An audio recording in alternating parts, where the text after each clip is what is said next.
Hey, all you cool cats and kittens of Northwestern Mutual, Indiana. Hope everybody's doing well and having a great week. I know it's a little bit weird for everybody to operate virtually, but I hope and pray everybody's doing well and families are safe and everybody is sanity is staying intact. So um, I wanted to share a little bit with you about virtually prospecting or prospecting in the virtual world. Um, there are three things that I think I want to cover around that subject. So, the first is I think the process doesn't change for virtual prospecting that it does for face-to-face prospecting. Granham's done his research; he knows the numbers. They hold true. So I don't think the prospect changes that much. And so when you're fact finding good people, whether or not it's in person or virtually, great questions get great answers, and those answers can turn into names that you're able to feed in six-step prospecting, and get to great potential introductions. So, well, number one, I want to make sure that we, don't change our mindset and understand that the process doesn't change just because, we might be face to face over the computer or on the phone. So, number two, I think feed lists don't change. Feed lists, if used properly, can be a pretty good enhancement of our prospecting efforts. So, some of the language I took away from actually a colleague in Florida, he's got some great prospecting language, and I wanted to share it with you around feed lists. And so he creates a feed list of 5 to 10 people, no more. He thinks that if we put more than 5 to 10 people, sometimes it feels too needy and it feels over the top.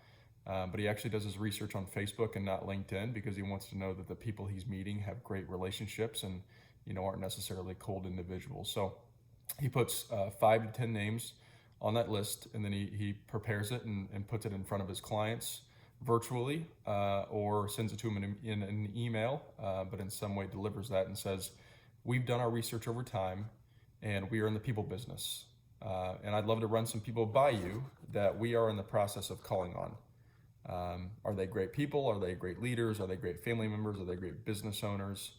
But I think the really, really important thing there in that language is he lets them know that they are in the process of calling on those folks. So it's not, do I have permission to call? It is, we are in the process of calling. What can you tell me about them? And then he also gets the name from Fast People Search, I believe, or the number from Fast People Search.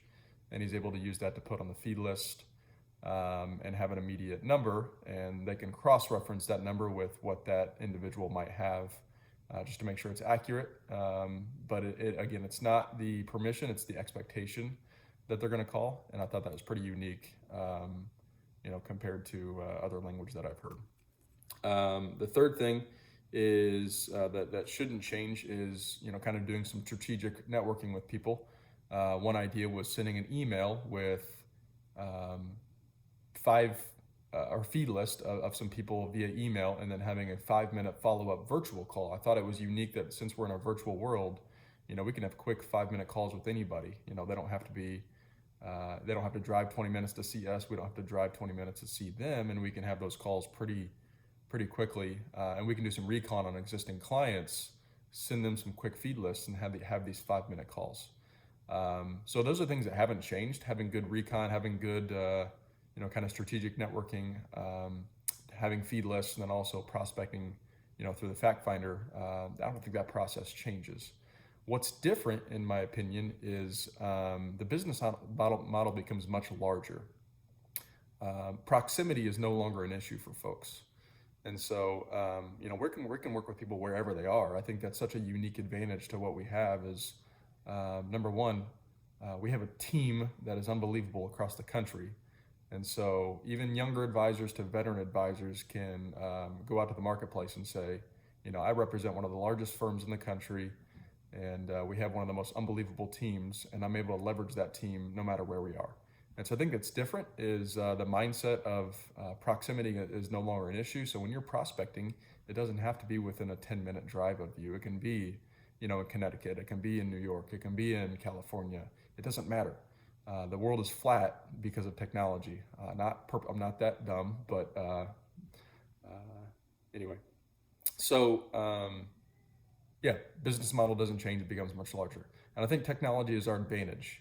And so some language that I developed that I wanted to share with you was, thanks to technology, we can meet face to face anywhere with anybody. It saves on traffic, it saves on time. We are both busy and we have a huge team, and that we're able to leverage that team anywhere.